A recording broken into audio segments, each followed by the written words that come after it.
Greetings, ladies and gentlemen, and welcome to this narration of the web novel Humans Don't Make Good Familiars, taken from Reddit with the author's approval. If you're new to the series, there is a playlist listed in the description. And as always, I hope that you enjoy. Chapter 25. Of course. I was made aware that you might come by. The Grand Duke has made a special appointment time available for you if you are free in 3 days, the Niema told us. Will that work for you? Suma asked. I nodded my head. I think so.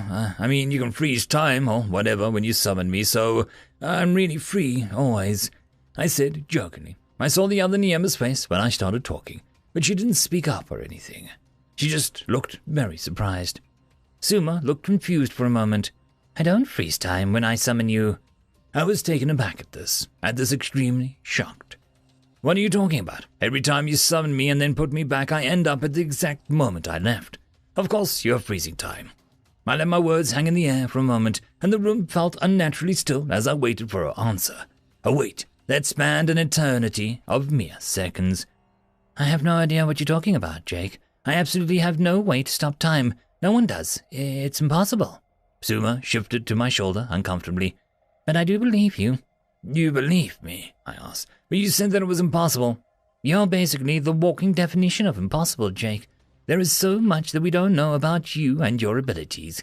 Who's to say that somehow time isn't stopping when I summon you? At this point, nothing surprises me anymore, she said, shaking her head. The Niema interrupted. So I take it that you are free for a noon appointment in 3 days? Suddenly, Suma and I snapped back to what we were doing and told the Niema that we wanted the appointment. We walked out of the royal citadel. Well, I walked, and Suma rode. Suma, I began. What do you mean when you called me impossible?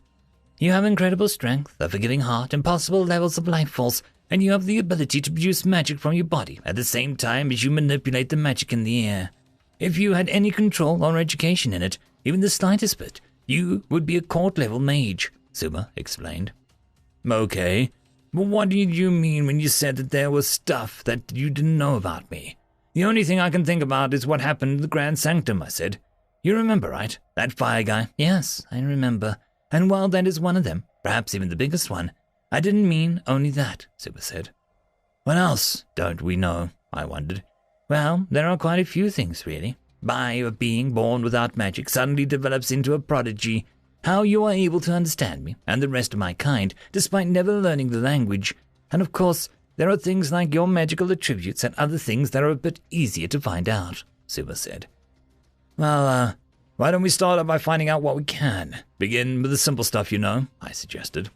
I suppose you have a point, and I was going to bring it up after getting your attributes tested anyway.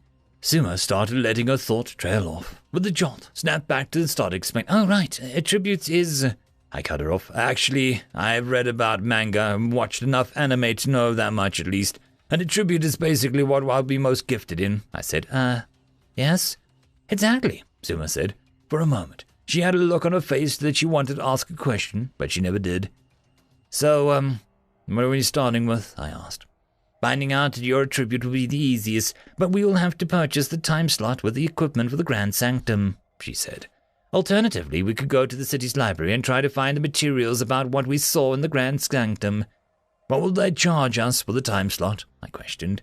Most people accept coins made from rare metals, but the far more common method is to pay with mana transference, she explained. I thought back and remembered the conversation Suma and I had a week ago when she explained how her world's economy worked. So most people pay with mana, she said. How does that work? I asked. Well, most vendors and businesses have the containers to store mana. So when you pay for something, you just put the required mana into it, she said. And what do they do with it? I wondered. Sell it to the army, trade it with other vendors, or use it in crafting magical tools or equipment, she said. So I can pay for it then, if you want, Suma said. Snapping back to the present, I turned to Suma and said, All right then, let's go get my attribute tested. End of chapter. Chapter 26. All right then, let's go get my attributes tested. We started heading towards Suma's house so that I could put away my new shield and sword. Well, I say we, but really she just flew there and then summoned me and my stuff, and then she flew to the Grand Sanctum so that I could be tested. After I reappeared, I looked around the large bird cage-like room. Is this where we were last time when we came through here? No, but it does look rather similar. This is actually the opposite end of the building, Suma said from her perch nearby. So what exactly happens during this test? I wondered. I don't know, Suma said simply. It caught my attention quite quickly to hear her say that. What do you mean that you don't know? You suggested it, I said, a bit worried. Yeah, I know what it is, but not how it works. I was tested as a child. I don't remember much, she explained. Will it hurt? I asked. I don't know. Will they put me to sleep? I asked more nervously. Honestly, Jake, you're a mountain of muscle and magical power. Don't be such a skiddler, Suma teased. What? A small amphibian that is known for running away from predators. Ha, I said sarcastically. So, where do we go to get me tested? I asked, looking around the room again, this time for a sign or a help desk or something. I'm not sure exactly. You go left, and I will go right. Let me know if you find anything, Suma said, and flew off. I walked around for a while before seeing a nymph perched in the center of the room. I started to walk towards him, but as soon as I did, he squawked loudly and flew away. I kept going for a bit until Suma finally contacted me saying that she found the area. Oh, good, I said. The only thing I found was I was cut off halfway through the sounds of flapping wings and shouts. Mind that creature! I can't have got him far. Who would just let their familiar roam around like that? Who could be some dangerous... Suma, please summon me now, I said, not wanting to deal with the issue. Just as I began to vanish, I heard a voice shout, There he is! I was fully gone by the time they got to me. Ready to get tested, Jake? Suma asked excitedly. Yep. I decided to forget about what just happened. We were led into a large room by a Niema with almost completely white feathers. It was the first one that I'd seen with so little blue that at first I didn't realize it was one. Looking closer, I saw the one little blue she did have was pale and cloudy. Over our mental connection, I asked Suma about it. Suma, why does this Niema have almost no blue? This is the Grand Sanctum. I don't know the specifics, but I do know some who live and work here choose to have the color of the feathers removed completely or dyed white, Suma said. Why don't you know? I asked. Because it's a religious thing and I don't attend this church, she explained. Her answer made sense. I couldn't expect her to know everything about her world. After all, there was plenty of stuff in mine that I didn't know. The room we were in was large and tall, but in the center of the room was a table of sorts with several different colored gems adorning them. The table was solid all the way through, as if it were carved from a single block of stone, and 2 feet tall. Off to the sides and the room were smaller tables. Well, they were more like tall bumps on the floor, really, but they each had several gems within it. Place your hands on the gems one by one, the Niema instructed. If the gem glows, then that is your branch, and we can proceed to the required table. Her voice was small and faint, but not timid. It was like she had never raised it in her whole life, sounding frail, yet elegant.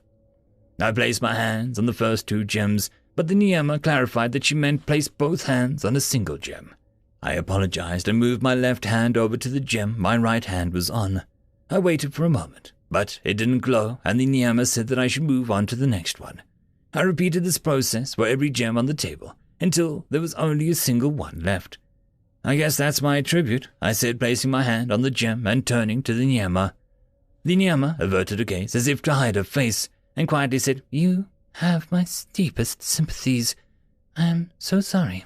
Her voice sounded like she was sad. It broke as she spoke for the second time, and I thought she was beginning to sing. However, she quickly regained her composure and apologized again. I'm so sorry, Sir Jake. Sorry? Why? I asked. Jake, Suma said, sounding very upset herself. That is the gem of chaos. Okay. What's that mean? I asked, confused. It was the white Niema that answered the question. The attributes of all living things fall under 2 broad categories, order and chaos. Almost everyone has some form of order magic. These common attributes include energy, body, nature, and mind. Each of these can be subdivided further. For instance, Miss Suma, what is your attribute? My attribute is healing, Suma said. It falls under body type. Exactly. However, chaos types are exceedingly rare. There have only been 4 or 5, if you believe the legends, chaos mages in recorded history. Some kinds of chaos are illegal. Anyone found practicing them are punished severely. The white Niema concluded. What? So you're saying that I might not even be able to use my magic? I questioned, feeling a bit sad and angry. It is possible, she told me. I sighed. Well, we've come this far, I said, and laid my hand on the final gem. The dark blue, deep black glow emanated from the gem, and I heard an audible gasp from the white nymph. So, is it the illegal type? I asked. We don't know. That gem only tells us that it is chaos, she explained. I looked over at Suma, who had been quiet this whole time, and saw her wide-eyed and looking what she was on the verge of freaking out. She was staring off into space and breathing heavily. I placed a hand on her and she jumped slightly in surprise, but soon leaned into my hand. She began to calm down as we followed the nymph to another smaller table. First, place your hands on the gem closest to you, she almost ordered. She sounded quite uncertain and nervous. I did as she said, but it didn't glow. She breathed a sigh of relief and relaxed her tense body. Okay, good. You're not the illegal attribute. Well, what is it? I asked, beginning to get exasperated.